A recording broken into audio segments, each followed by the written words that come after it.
Bonjour à toutes et à tous, bonjour et bienvenue à Sport Définition, un événement organisé par BPI France aujourd'hui à l'Arena Sport Adidas, à l'Adidas Sport Arena, pardon.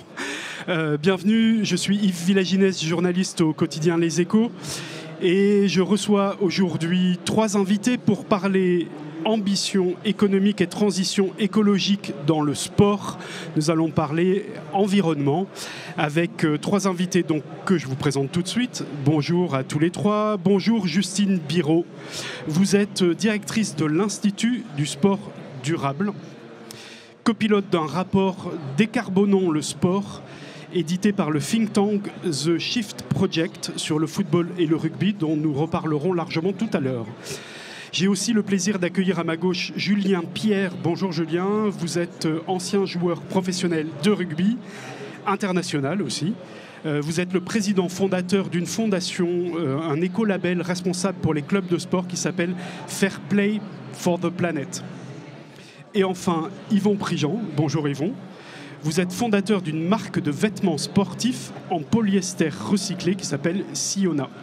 Bonjour à tous les 3, bonjour et merci d'avoir accepté de venir parler d'écologie et de sport. On va démarrer par un événement et la prise de conscience. On se souvient tous du coup de semonce, c'était en septembre 2022 au cours d'un déplacement du PSG à Nantes. On se souvient tous de la question et de la réponse de l'entraîneur Christophe Galtier à l'époque sur le déplacement en char à voile et du rire de Kylian Mbappé à ses côtés. Est-ce que cet événement a été marquant pour vous d'une prise de conscience sur l'ensemble du sport, des clubs que vous accompagnez ? Qui veut répondre d'abord à cette question ?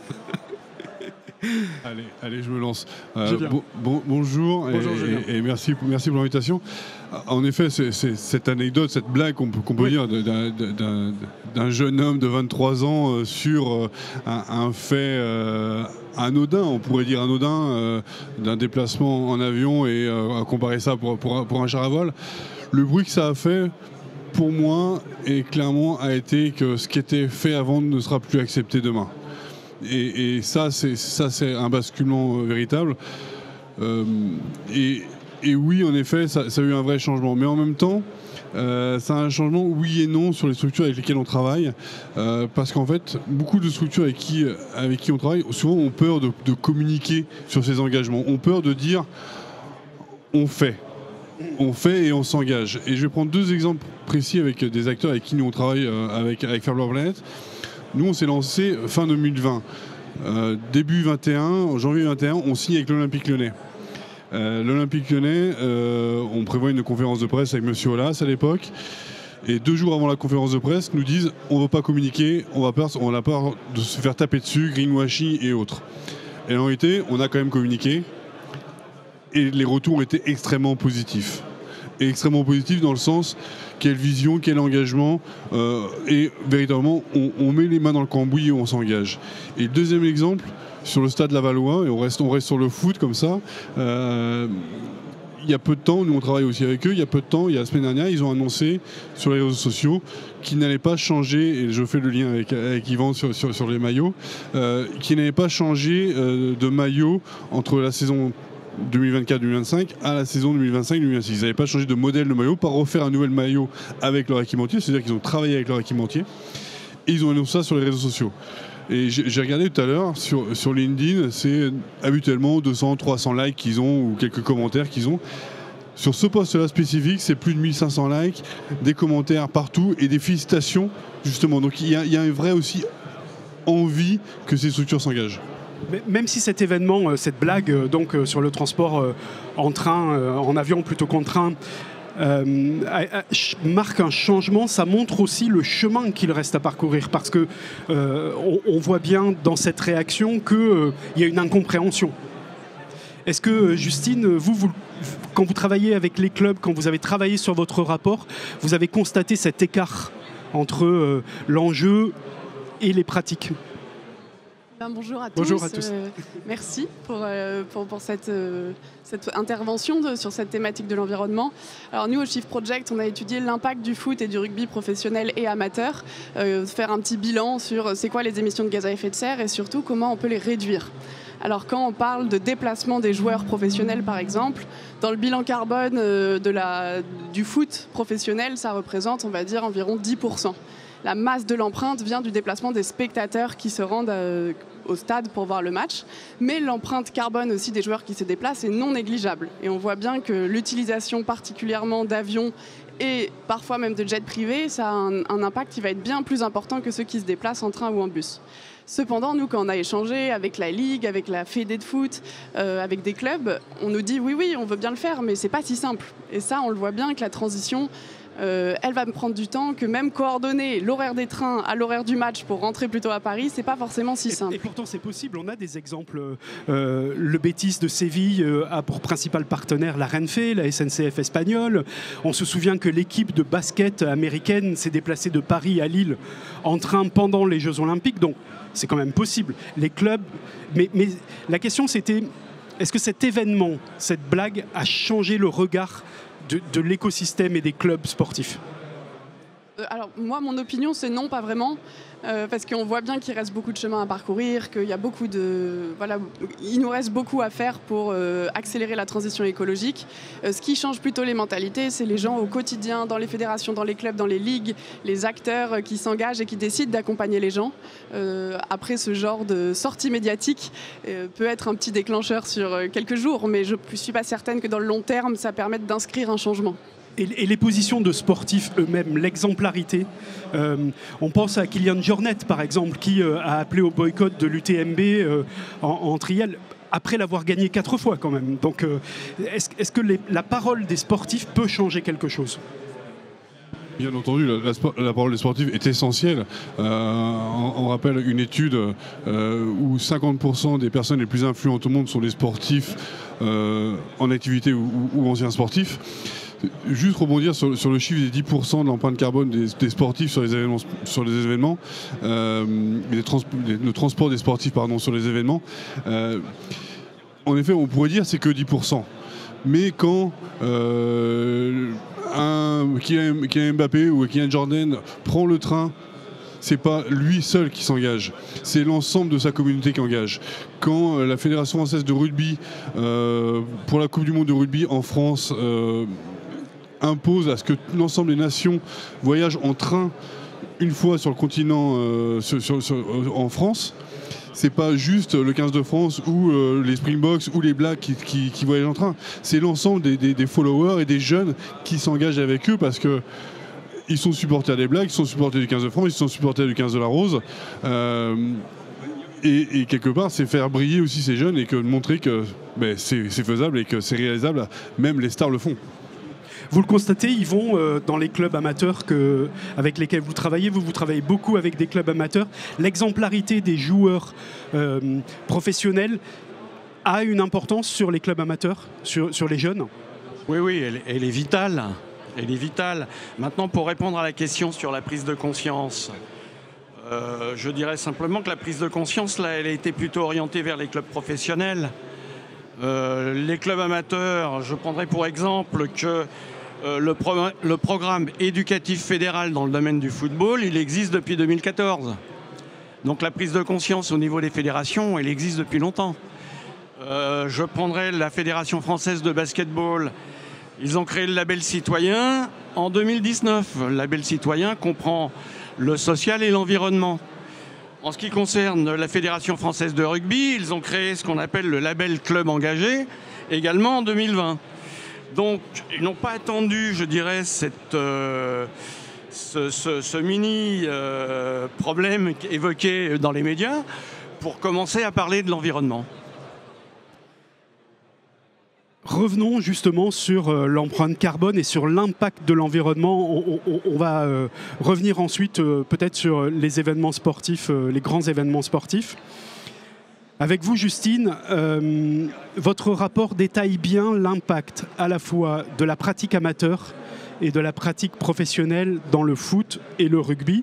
Si je ne me trompe pas, et vous me détromperez, dans le rugby, l'impact du professionnel, c'est à peu près 1 tiers, 2 tiers. 60% pour l'amateur et 40% pour le professionnel. Et dans le foot, c'est 80% pour l'amateur et 20% pour le professionnel. Est-ce qu'on peut détailler et on va parler aussi des actions qui peuvent être menées auprès des sportifs amateurs dans les clubs? Alors oui, les chiffres sont exacts, mais les chiffres, on peut les faire parler comme on veut. Donc, dans le cas du football, il y a plus de 2 millions de licenciés en France de foot qui vont aux entraînements 2 fois par semaine, qui font un match le week-end. Tout ça, c'est des déplacements souvent en voiture. Donc le fait qu'il y ait 2 millions de personnes qui se déplacent tous les week-ends et toutes les semaines, évidemment, ça va faire une masse de l'empreinte carbone qui va être très importante, qui va être à hauteur de 80% par rapport au sport professionnel. Cependant, si on ramène au sportif ou à la sportive, un sportif amateur versus un sportif professionnel, un joueur du PSG va avoir une empreinte carbone de 15 à 30 fois supérieure à celle d'un joueur de deuxième division. Donc voilà, c'est toujours à relativiser, mais en effet, l'impact du sport amateur est particulièrement importante parce qu'il y a beaucoup de déplacements. Nous, ce qu'on analyse, c'est plutôt que cette dépendance aux énergies fossiles, d'être aussi dépendant du pétrole, ça fait que le sport, il est assez à risque. Que si on ne décarbone pas nos pratiques, si on n'arrive pas à être moins dépendant du pétrole pour se déplacer en voiture, eh ben, globalement, ça va être difficile de faire du sport. Parce que quand le prix de l'essence augmente, quand le prix de l'énergie augmente, le sport est souvent assez délaissé. On l'a vu avec la crise énergétique en Ukraine. Les prix de l'énergie ont monté, on a fermé les piscines. Oui, absolument. C'est un très bon exemple, la fermeture des piscines et la rénovation des systèmes de chauffage des piscines qui coûtent très cher. C'est un équipement très énergivore pour les collectivités locales. Mais allez-y, pardon. Non, tout à fait. Donc, c'est pour ça qu'au lieu de parler plutôt d'empreinte du secteur, on dit plutôt c'est sa vulnérabilité, c'est sa dépendance aux énergies fossiles où le sport amateur est globalement plus dépendant parce qu'il a une part plus importante. Il y a une part plus importante de gens qui font du foot et du rugby en France et on veut que ça continue. On veut que les gens ils continuent à faire du foot et du rugby, mais pour ça il va falloir se décarboner. L'aggravation du changement climatique a d'autres conséquences. Par exemple, dans un rapport, on estimait que 24 jours de canicule, c'est 24 jours de sport en moins pour tout le monde. La sécheresse, c'est des stades qu'il faut entretenir différemment, avec plus d'eau, etc. Donc ça a aussi des conséquences sur la pratique quotidienne. Vous êtes d'accord, très bien. Voilà, on va traverser une vague de chaleur en ce moment. Je donnerai beaucoup à ceux qui vont aller courir cet après-midi sous 40 degrés. Enfin, on voit bien que c'est pas possible, en fait, ça nous met en danger. Qu'est-ce qu'on peut faire concrètement ? Comment les clubs peuvent s'engager concrètement ? Alors, on a parlé des transports, mais il y a beaucoup d'autres choses. En point de vue du transport, y a-t-il des actions de grouper par exemple, mais j'imagine que c'est des choses que font les parents quand ils accompagnent leurs enfants sur les compétitions déjà, non ? Oui, bien sûr, il y a des systèmes de covoiturage qui soient, on va dire, qui soient industrialisés, pour utiliser ce mot, à travers des plateformes qui existent de plus en plus, ou volontaires, tout simplement, parce qu'il y a de plus en plus de personnes qui mettent ça en place.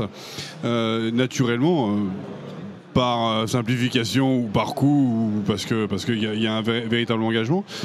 Évidemment, il y a valoriser aussi sur le sport professionnel, valoriser les supporters qui vont venir en transport en commun, et on voit de plus en plus d'initiatives comme ça, où les voitures qui seront pleines de supporters justement auront accès à des places de parking plus proches du stade.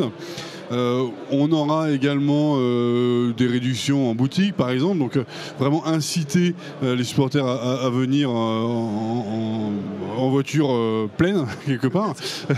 On a aussi des exemples de clubs qui permettent aux supporters d'acheter en même temps qu'ils achètent le billet de match, un billet de tram, de bus, et donc de travailler avec la collectivité justement sur ces aspects-là. On a des clubs qui travaillent avec la collectivité justement, encore une fois, pour aménager des pistes à vélo qui vont venir jusqu'au stade, jusqu'aux arènes, avec des parkings gardés. Voilà. Là, on parle du spectateur, mais sur le club, par exemple, il y a un club anglais qui s'appelle le Forest Green Rovers Club qui a mis en place une politique environnementale très forte. Ils vont jusqu'à entretenir la pelouse sans pesticides et sans engrais bio. Est-ce que c'est possible concrètement et est-ce que beaucoup de clubs peuvent aller jusque-là? Prenons l'exemple du plastique, par exemple. On va oublier la pelouse, mais prenons l'exemple seulement du plastique. Un grand marathon, si mes chiffres sont justes, c'est 1 million de bouteilles plastiques en une seule journée. C'est quand même une empreinte énorme. Qu'est-ce qu'on peut faire? On peut distribuer des gourdes à tout le monde. Vous le faites, Yvon? Nous réalisons des gourdes, effectivement. Je peux vous la présenter. Okay. C'est ma gourde personnelle, elle est faite en matière recyclée. Mais dans le cadre de certaines activités sportives, ça me semble difficile. Vous n'imaginez pas un marathon sans bouteilles plastiques jetables?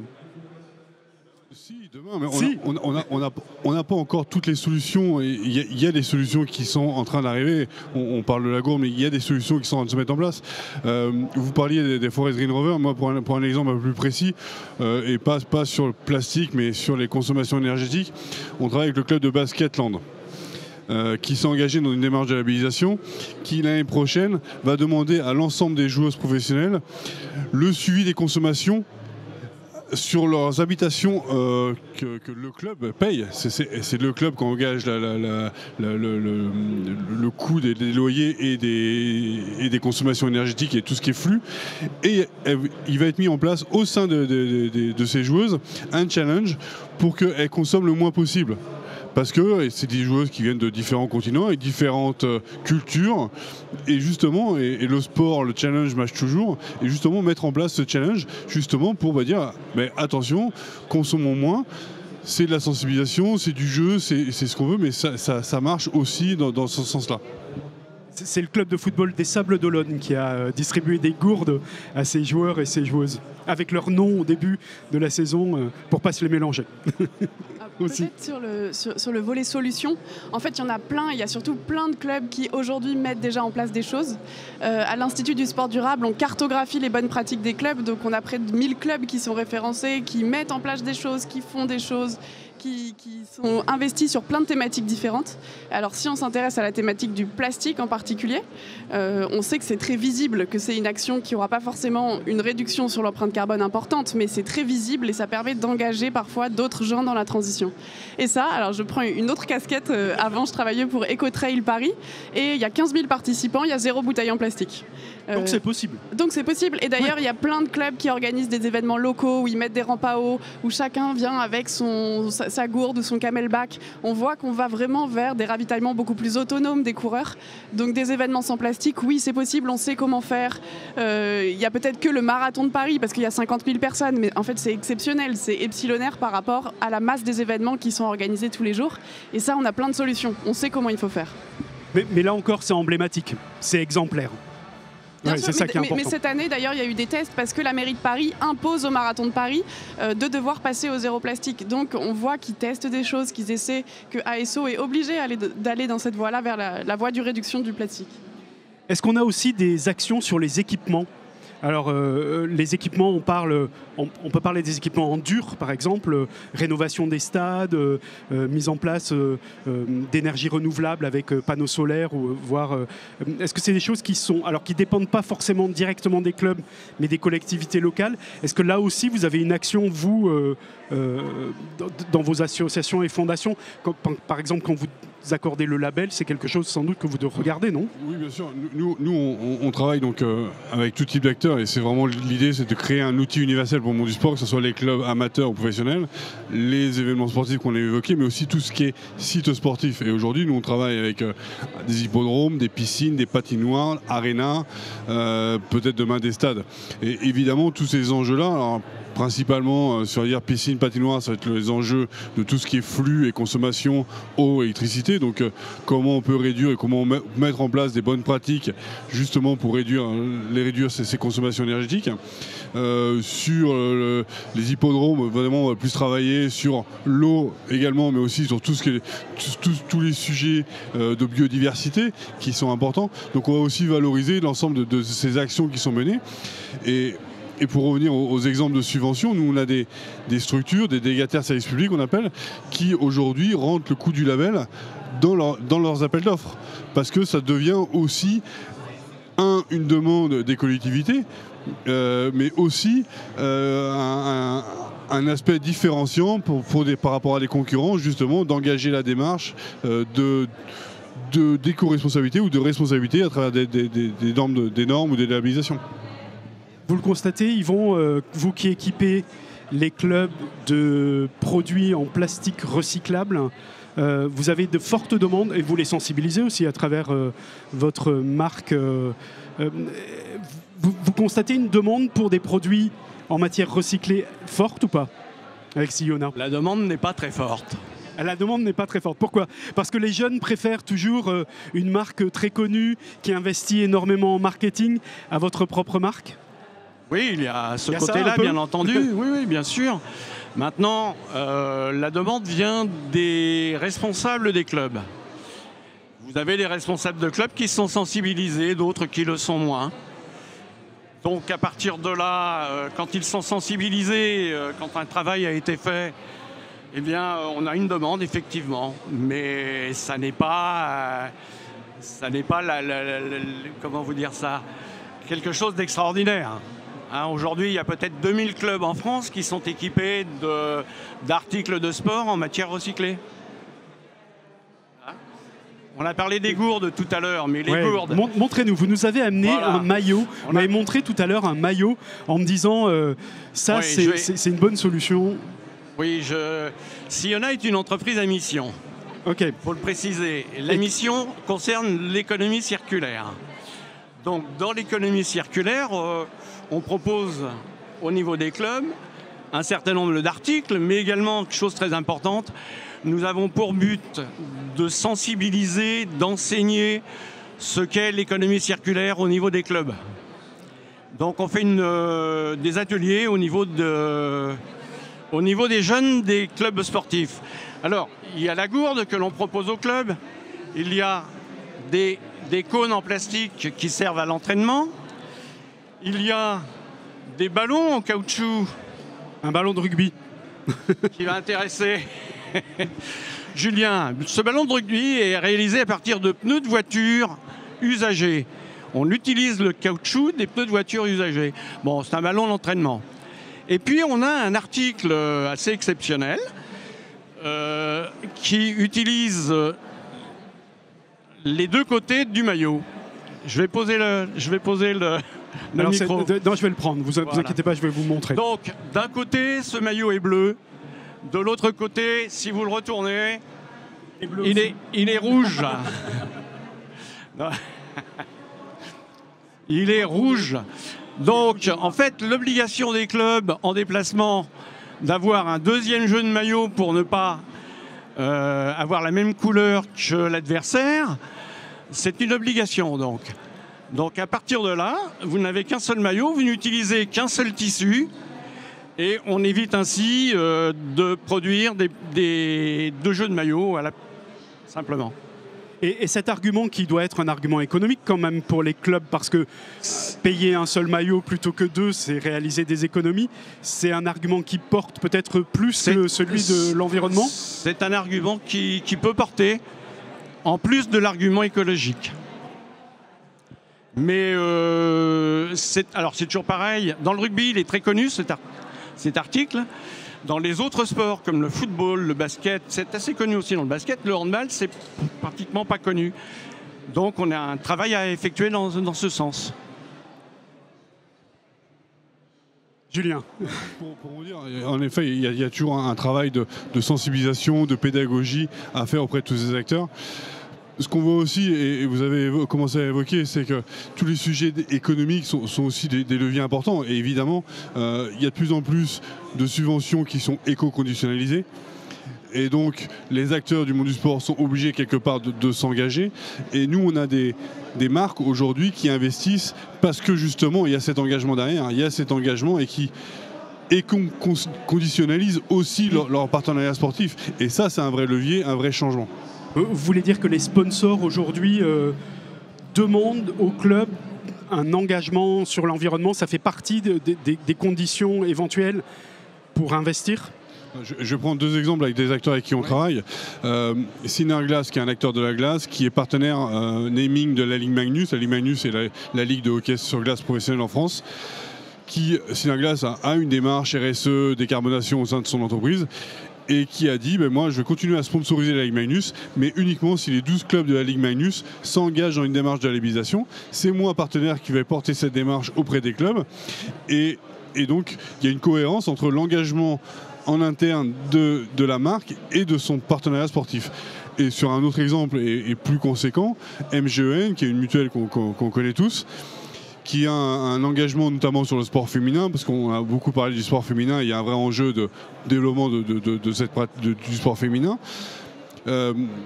a intégré dans sa stratégie climat le partenariat sportif à travers le label Fair Play Planet, en disant nous on va continuer à sponsoriser le sport et notamment le sport féminin, mais on veut que ce partenariat soit corrélé aussi à des engagements qui soient pris par les entités qu'on sponsorise, et notamment à travers le label, qui sont des exemples, mais clairement c'est des enjeux qu'on voit arriver très fortement, qui va être une demande aussi des marques et des financeurs. Alors on a parlé de réduire, on a parlé de réutiliser. Parlons de recyclage un peu. Les filières de recyclage dans le sport existent-elles vraiment? On peut penser au recyclage de balles de tennis. Nous, on avait mis en exemple aux Échos l'entreprise Compo Plume, par exemple, qui récupère les volants de badminton pour recycler les plumes. L'aspect recyclage est-il encore balbutiant dans le sport ou pas? Alors, Justine. Sur les filières, sur les articles de sport, depuis 4 ans maintenant, il y a un éco-organisme qui s'appelle Écologique. Donc, c'est un organisme d'État qui gère la fin de vie des articles de sport. Donc, il y a une nouvelle poubelle qui existe, c'est la poubelle rose, où on peut venir déposer ces articles de sport qui sont qu'on ne peut plus réparer, qu'on ne peut plus réutiliser, qu'on n'a pas pu donner à des ressourceries. Et ensuite, ces articles-là, les matières sont recyclées ou données à des entreprises de l'ESS pour pouvoir réutiliser ce matériel sportif. Donc la filière, elle commence à exister, sauf que c'est encore très peu connu. Et nous, avec l'Institut du Sport Durable ou comme Fair Play for Planet, notre boulot, c'est aussi de faire connaître cette filière, de dire consommez moins d'équipements sportifs, essayez d'allonger la durée de vie de vos équipements, et ensuite, quand vraiment on peut rien en faire, quand ils traînent trop dans les placards, là, on peut aller déposer dans des bacs de collecte. C'est souvent dans les grandes enseignes de sport. Voilà. Où trouve-t-on ces bacs? Souvent dans les grandes enseignes. En grande distribution. En grande distribution, mais il y a aussi souvent des recycleries ou des ressourceries qui peuvent être à côté de chez soi. En tout cas, il y a une carte qui s'appelle e-réemploi, c'est une plateforme où on peut trouver l'ensemble des dispositifs autour de chez soi. Julien. Pour rebondir sur ce que dit Justine, c'est que e-réemploi est développé par un éco-organisme qui s'appelle Écologique France, qui est agréé par l'État pour tout ce qui est récupération d'articles de sport et de loisirs, si je ne me trompe pas, et Justine, tu me coupes si j'ai des bêtises. Et Écologique France peut équiper notamment les infrastructures sportives qui pourraient équiper l'Adidas Arena, justement sur des bacs de collecte d'articles de sport usagés, mais pas que. Et nous, aujourd'hui, il y a de plus en plus d'établissements sportifs justement qui servent à écologique quelque part de réceptacle pour tous ces articles de sport. Il y a un vrai enjeu de réutilisation, de récupération de cette matière et de réutilisation demain. Et pour finir sur les articles de sport, dans les ordres de grandeur, c'est le 2e poste d'émission, oui, à hauteur de 20% pour le sport amateur. Donc c'est un vrai levier. Autant dans les clubs sportifs amateurs, c'est difficile de dire il faut passer aux voitures électriques, il faut réduire la distance. Enfin ça, c'est des leviers qu'ils n'ont pas forcément. Alors que sur les articles de sport, ça, on peut s'engager tout de suite. Faire acheter des produits recyclés, organiser une collecte, faire une loterie avec des vieux articles de sport. Donc on peut y mettre nos vieux sneakers, peu importe l'état. Alors ça c'est plutôt du textile. Ah, okay. Mais c'est bien de préciser. Des bacs de textile. C'est bien de préciser. Donc écologique, c'est seulement le matériel de sport. Oui. Okay. Et le textile, il y a une filière pour le textile. Oui, le textile, oui. Ça, on connaît les filières. Ça peut aussi passer par les associations comme Emmaüs, comme plein d'endroits qui collectent le textile. Ça, c'est possible aussi.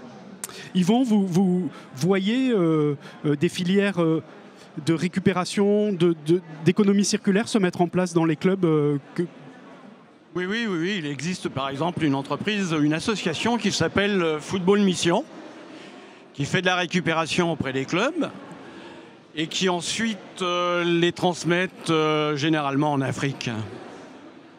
Donc des filières de recyclage de maillots, il y a des entreprises qui travaillent dessus, mais ça n'est pas encore établi. On voit aussi beaucoup se développer la seconde main avec des entreprises ou des applications qui proposent des équipements de sport de seconde main. J'aimerais, on a fait un peu le tour des actions qu'on peut mettre en place dans les clubs. J'aimerais qu'on revienne un tout petit peu sur les grands événements. Les JO de Paris viennent de publier leur bilan écologique. On va le rappeler, alors il est un peu supérieur à celui qui était annoncé au départ. Il est de 2,085 millions de tonnes d'équivalent CO2.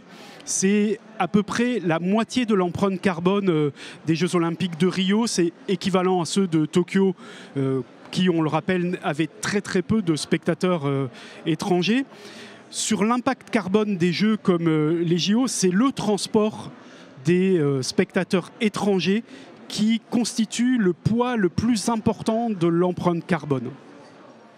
Qu'est-ce qu'on peut faire, selon vous, de ce côté-là, des grands événements? Et là, y a-t-il quelque chose à faire d'un point de vue environnemental sur des événements de l'importance des Jeux Olympiques, des Coupes du Monde? Qu'est-ce qu'on peut faire? Justine, vous êtes force de proposition. Je suis force de proposition, même si dans le cadre de nos travaux au Shift Project, on n'a pas du tout travaillé sur les Jeux Olympiques. Donc je vais plutôt parler des grands événements sportifs où les bilans carbone se ressemblent beaucoup. En effet, 80% de l'empreinte, ça vient du transport. Et dans le cadre, par exemple, du foot et du rugby, c'est 6% des rencontres qui font 80% de l'empreinte carbone. Ça veut dire que c'est les 6% des rencontres avec des équipes extra-européennes. Donc un France-Nouvelle-Zélande, ça va peser beaucoup parce qu'il va y avoir quelques spectateurs qui viennent de Nouvelle-Zélande. Donc c'est une toute petite part qui fait une grande part de l'empreinte. Donc ensuite, comment faire pour revoir le modèle de ces événements ? Nous, on n'a pas dit voilà ce qu'il faut faire exactement, mais c'est plutôt un panel de recommandations qu'on a fait, où on peut à la fois travailler sur la provenance des spectateurs. Est-ce qu'on ne favoriserait pas des billetteries pour ceux qui viennent de moins loin ? Comment on peut donner un avantage à ceux qui viennent de moins loin ? On pourrait travailler aussi sur les fan zones. Comment faire vivre un événement dans un autre pays sans pour autant dégrader l'expérience de fan. On pourrait travailler aussi sur la programmation. Est-ce qu'il faut pas des championnats ou des matchs qui sont un peu plus proches ? Dans le cadre du rugby, avoir l'Afrique du Sud dans le championnat européen, ça peut être questionné parce que là, ça fait forcément beaucoup de flux, beaucoup de transport. Et parfois, c'est des décisions qu'on pourrait questionner. Donc sur le modèle des événements, à mon sens, c'est qu'il va continuer à y avoir des grands événements, mais comme on ne sait pas décarboner l'aviation, on ne sait pas faire de l'aviation verte, il va falloir trouver d'autres solutions. Donc ça peut passer par différents modèles, mais qui nous permettront de pouvoir continuer à vivre la magie du sport qui nous fait vibrer. Ouais, ce que vous dites, c'est que même si ces événements sont peu nombreux, ils ont quand même une empreinte carbone assez importante sur l'ensemble de l'écosystème. C'est ça, sur l'ensemble de la pratique en fait. C'est plutôt qu'on ne sait pas décarboner l'aviation. Donc à un moment, il va y avoir un problème de ressources et de conflit d'usage. Donc si on ne peut plus prendre l'avion pour aller voir un match à l'autre bout du monde, comment on fait si le modèle économique de l'événement repose là-dessus ? Donc il vaut mieux dès maintenant organiser sa stratégie pour en dépendre le moins possible. Julien, vous avez un avis sur les grands événements sportifs ? Oui, évidemment, mais Justine était très complète. Juste aujourd'hui, on est en train de multiplier ces grands événements sportifs. La magie du sport, c'est quoi ? C'est de voir un France All Black tous les 4 ans. Ou c'est de voir un PSG Inter du Milan tous les 4 ans ou tous les 10 ans, je sais pas. C'est ça la magie du sport, c'est aussi la raréfication de ces grands événements. Aujourd'hui, on est dans le système inverse où on est en train de les multiplier pour plus de revenus et plus d'impact au final. Mais est-ce que demain, se dire, tiens, on réduit la périodicité de ces grands événements, au lieu de faire des JO tous les 4 ans, on les fait tous les 5 ans, et on fait la même chose sur toutes les Coupes du Monde, tous les 20 ans, ça veut dire qu'on va gagner l'équivalent d'un impact d'un JO, d'une Coupe du Monde de rugby, d'une Coupe du Monde de foot, etc. etc. Est-ce que ces grands événements ils vont être vendus moins cher ? Je ne pense pas, au contraire.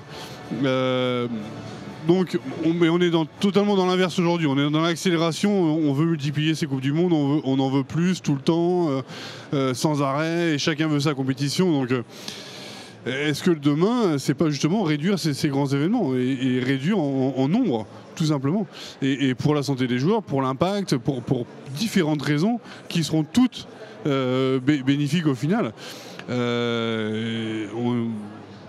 Et les enjeux économiques sont tels dans l'écosystème du sport que c'est quand même compliqué d'arriver avec une proposition qui serait de dire moins d'événements. Ou je vais vous prendre un exemple. Dans la voile, par exemple, c'est Stan Turé qui a publié un livre qui s'appelle Réduire la voilure et qui s'oppose désormais, après avoir participé à des courses au large quand même, qui dit que ces événements aujourd'hui ne sont plus tenables écologiquement. Mais j'entends bien les enjeux économiques, mais si demain on ne peut plus prendre l'avion parce qu'il n'y a plus de ressources, parce que différentes raisons, une Coupe du Monde de rugby en Australie, on pourra en faire tous les 6 mois, mais si plus personne ne peut y aller parce que juste le coût de billet d'avion est 10 fois plus élevé qu'aujourd'hui, quel modèle économique derrière ? Donc il faut prendre aussi aujourd'hui des mesures pour se dire comment on peut peut-être régionaliser pour que les spectateurs de certains continents puissent avoir accès plus facilement à des compétitions. Voilà, il y a quand même un modèle et sur le modèle économique, on voit aussi que ces grands événements sportifs peinent à avoir des pays d'accueil. Donc en fait, le modèle... C'est de plus en plus difficile de trouver effectivement des pays d'accueil qui acceptent, enfin on le voit sur la prochaine Coupe du Monde qui va se dérouler à la fois de football, j'entends, qui va se dérouler à la fois en Amérique du Sud, en Europe, au Maroc et en Espagne, sur plusieurs pays. Ça va supposer de déplacer des équipes en permanence entre les deux continents. Est-ce que dans vos contacts avec les fédérations, on est sensible à cette question-là? Mais peut-être que... alors je sais pas, peut-être que Justine, tu auras peut-être un avis aussi là-dessus, c'est que si on fait que déplacer les équipes et justement les supporters ne se déplacent moins, c'est peut-être là la solution en fait. Parce qu'on a décrié ce modèle en se disant on va faire une Coupe du Monde dans différents pays, différents continents. Mais si c'est que les équipes qui se déplacent, que les supporters, eux, bénéficient de ces grands événements, c'est peut-être là le modèle. Moins de spectateurs étrangers dans les grands événements, c'est ça? Encore une fois, sur la pérennité du modèle économique, c'est que si aujourd'hui on ne planifie pas sérieusement notre décarbonation et qu'on est trop dépendant de ces spectateurs étrangers qui aujourd'hui permettent de faire vivre beaucoup de grands événements sportifs, parce que c'est là que ça crée du tourisme, du commerce. Voilà, le panier moyen est plus important sur un spectateur qui vient de très loin qu'un spectateur européen. Donc on sait bien que c'est ça qui fait vivre les événements. Mais si on en est très dépendant économiquement, ça nous met fortement à risque, puisqu'on sait qu'à l'avenir, il va y avoir de moins en moins de pétrole, on ne sait pas décarboner l'aviation, etc., etc. Donc c'est un enjeu de robustesse et de résilience de pouvoir aujourd'hui se passer de ces quelques spectateurs. C'est encore une fois 6% qui fait plus de 80% de l'empreinte. Donc finalement, il y a quand même beaucoup de gens qui vont pouvoir continuer à voir leurs rencontres sportives comme avant, quoi. On n'en est quand même pas au point d'un concert de Taylor Swift à Paris où 80% des spectateurs viennent des États-Unis quand même. Non, il n'y a que 6% des matchs. Et ouais. Je me souviens plus bien, mais dans un match extra-européen, je crois que c'est moins de 10% des spectateurs qui sont étrangers par rapport aux spectateurs locaux. Vous me disiez, Julien, quand on a préparé cette table ronde, que les prises de parole de sportifs de haut niveau qui renoncent aujourd'hui à participer aux compétitions internationales, ça vous dérangeait un petit peu quand même? Oui, ça me dérangeait dans le sens où justement les athlètes aujourd'hui ont une vraie force. Comme je disais tout à l'heure, c'est qu'il y a des études qui montrent que 50% des personnes les plus influentes au monde devant les politiques, devant les chefs d'entreprise, sont des athlètes en activité ou à la retraite. Et donc, que les sportifs puissent prendre la parole et se déplacer pour dire bah oui, je vis quelque part une aberration aussi est important. Et j'étais sur une table ronde juste avant, et justement c'est de se dire demain les sportifs aujourd'hui sont des influenceurs quand X ou telle rugbyman, footballeuse, basketteuse ou n'importe quoi a des millions de followers, plutôt de se prendre en photo quand elle monte dans son jet privé, mais se prendre en photo quand on monte dans un train, se prendre en photo quand on est en train de manger, je prends les exemples de tout à l'heure, mais de prendre à manger quand on prend une assiette sans viande. Mais par exemple, c'est un bon exemple. C'est aussi une influence importante. C'est un bon exemple parce que, par exemple, l'alimentation des sportifs, il y a le mythe de la viande, des protéines. C'est Matteo Gabon qui, avec Younes Nezar et l'escrimeuse Amélie Claire, qui a créé une association qui s'appelle Climato Sportif. Et lui, il prône, il veut être un exemple de sportif de haut niveau avec une alimentation végétarienne. C'est quand même, on a l'impression que c'est un oxymore, sport et végétarien. Il n'y a pas que lui, hein. Il y a des Djokovic, paraît-il, et végétalien même, je crois. Lewis Hamilton est végétarien, enfin des grands sportifs qui sont végétariens et des sportives, il y en a beaucoup, donc je pense que c'est plutôt un imaginaire à reconstruire là-dessus. Mais sur la question de l'alimentation, c'est assez drôle parce que quand on a fait beaucoup d'échanges et d'entretiens en faisant notre rapport au Shift Project, et dès qu'on arrivait sur la question de l'alimentation et sur globalement est-ce que vous êtes capable dans les buvettes et dans les clubhouses de mettre au moins une alternative végétarienne sans être 100% végétarien, mais déjà de proposer une alternative. Ouh là là, là c'était le drame. Comment ça, vous voulez nous enlever la charcuterie? Enfin, plus encore que quand on parlait de transport, de réduire les distances. Ça passe. Même faire moins de matchs, ils sont totalement d'accord. Mais enlever la merguez au clubhouse, ça passe pas du tout. Donc ça va être vraiment un travail de long terme pour essayer de au moins montrer qu'il y a des alternatives, que de temps en temps on peut faire sans. Parce que d'un point de vue carbone, l'impact va être bien plus important qu'enlever les bouteilles en plastique, par exemple. C'est que vraiment, parfois, avoir une alternative végétarienne, ça a une réduction d'empreinte carbone qui est très, très importante. Vous confirmez, ils vont dans les clubs. La merguez, c'est important? Là, pardon. On parlait d'alimentation végétarienne dans les buvettes. Alors, vous en voyez? Au niveau des clubs, aujourd'hui, vous avez une orientation qui consiste à faire venir une nutritionniste, par exemple. Oui, donc ça progresse quand même.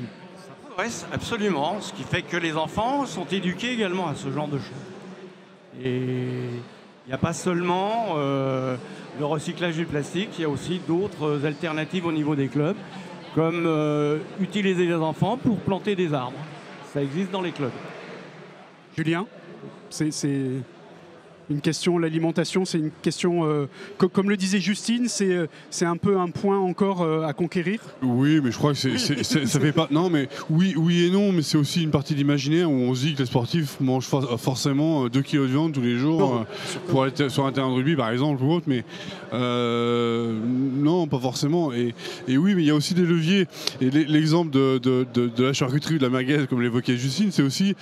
Souvent, les dirigeants de clubs, amateurs ou professionnels d'ailleurs, vont se dire mais non, mais on va surtout pas s'engager parce qu'en fait on a peur de la réaction, mais parfois il y a une attente qui est non dite, mais il y a aussi une attente et de proposer, de questionner.